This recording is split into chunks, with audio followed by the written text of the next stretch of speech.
I just booked a trip on my Chase Sapphire Preferred to take advantage of that $50 hotel credit. And yeah, it's a solid card, but I'm still downgrading it and keeping the Ink Preferred long term instead. And in this video, I'll walk you through exactly my strategy here and why I'm doing this so you'll know if you should be doing the same for your wallet. And stick around because in a few minutes, I'll show you the one category that made downgrading the Sapphire Preferred for me a no-brainer. Today, we're taking a look at this head-to-head. The Ink Business Preferred versus Sapphire Preferred to see how each card stacks up. We'll look at what each card actually offers, then I'll show you where the math separates them. And in the end, I'll walk you through my full downgrade strategy so you see exactly how I'm rebuilding my Chase wallet around one $95 annual fee card instead of two. Now, if you enjoy credit card strategy content like this, hit the like button and subscribe so you don't miss the next upload. Let's get into it. All right, two cards, same $95 annual fee, same Ultimate Rewards currencies, same transfer partner access. On the surface, they look like twins, but really they operate in two completely different worlds. Let's start with the Ink Business Preferred first. Right now it has a welcome bonus of 90,000 Ultimate Rewards points after 8,000 in spend in the first 3 months. Occasionally you'll see that pop to 100,000 point targeted offers, so always check current links before you apply. And I have a link in my description for this card, so check it out if you're interested in applying for this card to see if it makes sense for you. Now this card earns 3x on all travel, plus 3x on shipping, internet, cable, phone services, and social media, all up to $150,000 in combined spend per year. Additionally, it comes with cell phone protection, up to $1,000 per claim, but I'll come back to that. Now, like the name suggests, this is a business card. So the two main things you need to know here are one, it doesn't add to your 524 count or show up on your credit report like a normal personal card. And even though there's some data suggesting 524 isn't really a thing anymore with Chase, I still recommend being under 524 if you want to apply for the best odds at getting approved. Now 524 is just a way to gauge your new card velocity, so it means you'll want to have open less than at least 5 personal cards in the last 24 months before seriously consider applying for this card. Now the second thing is that if you're wondering if you even qualify for business cards in general, the truth is almost anyone can. You make any additional income, whether that's reselling, content creation, or plan to, and can substantiate that claim, if asked, you likely qualify. So that's the Ink Preferred. But what about the Sapphire Preferred? What does that card offer you? Well, for starters, it comes with that same $95 annual fee. And the current welcome bonus there is 75,000 Ultimate Rewards points for 5,000 in spend in 3 months.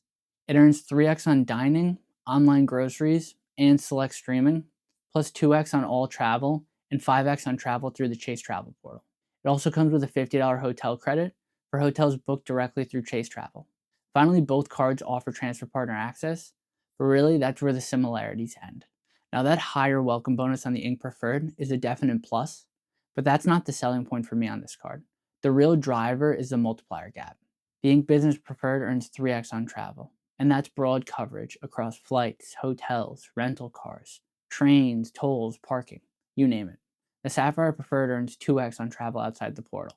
Now on the surface, that 1x difference may not seem much, but that's 50% more points on every dollar you spend. And living in New York, paying for train tickets, metro cards, parking, tolls, plus actual vacations, that difference can add up fast. Let's say you spend $5,000 on that travel category throughout the year. Depending on where you live, how you commute, and how many vacations you take per year, I'd say that's not unreasonable. That equates to 15,000 points on the Ink Preferred versus 10,000 on the Sapphire Preferred.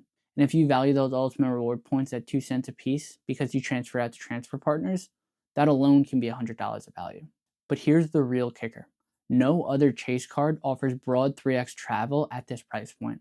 Yeah, you can get 5x through the travel portal, but I don't want to be hamstrung by overpriced flights or one-off hotels to try and find value. If you want elevated multipliers on travel in Chase's ecosystem, the Ink Business Preferred is the only way to get there without stepping up to the Sapphire Reserve. Now for the Sapphire Preferred, its strongest multiplier is that 3x on dining, and that's genuinely good. But here's the thing, you can get that with a free card. The Chase Freedom Flex earns 3% on dining in drugstores with no annual fee. And when you pair it with an Ultimate Reward transferable card, like the Sapphire Preferred or the Ink Preferred, you can turn that cash back into Ultimate Rewards points instead. Now this is the unfortunate reality where the Sapphire Preferred is positioned nowadays. It's redundant.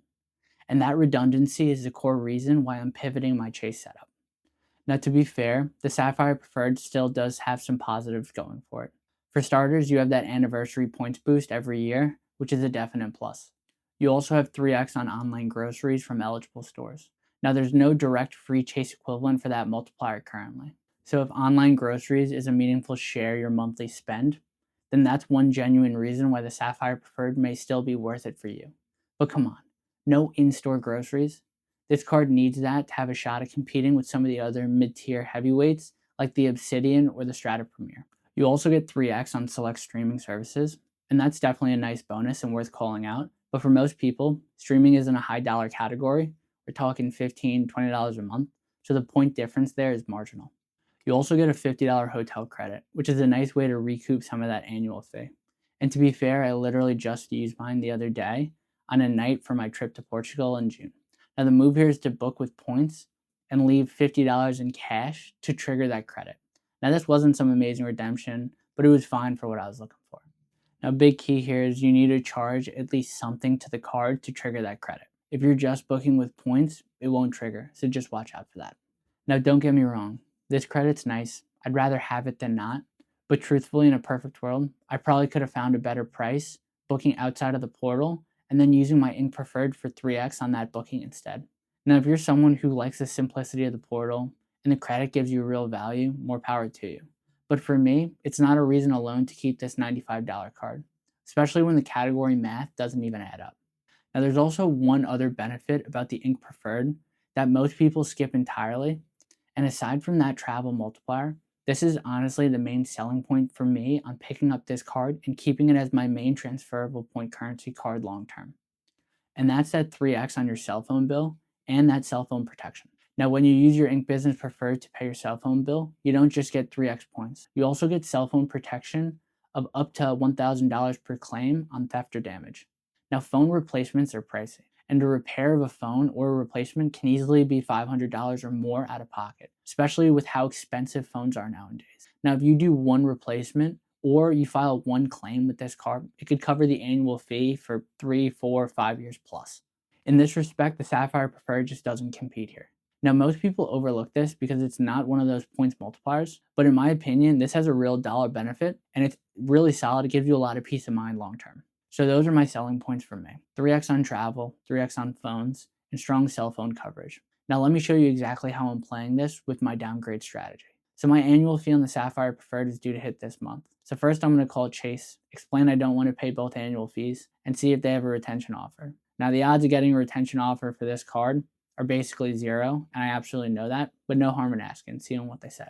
Now when they say no, I'm downgrading to the OG Chase Freedom, not the Freedom Unlimited or the Freedom Flex. Here's why. The Freedom gives me a permanent rotating 5x category card up to $1,500 per quarter, and it keeps my credit line open with no annual fee. And doing this will keep my Ultimate Rewards points alive, where I can transfer them out with the Ink Business Preferred. Then to get that dining category multiplier back, on my next card, I'm going to pick up the Freedom Flex. I'll lock in that easy 20 or 30,000 Ultimate Reward point welcome offer and get that 3x on dining plus drugstores and another 5x rotating card. So after that downgrade of my pivot, my Chase setup will look like this. For dining, 3x on the Freedom Flex. For travel, 3x on the Ink Business Preferred.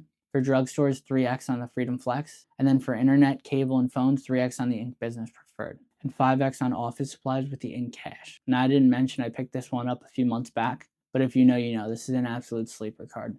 And finally, I got that 5x on rotating categories with the OG Freedom and the Freedom Flex. And with that, my final Chase move in my 2026 credit card strategy would be complete. Now, if you want to see the full strategy, you can check that video out after this one on my channel.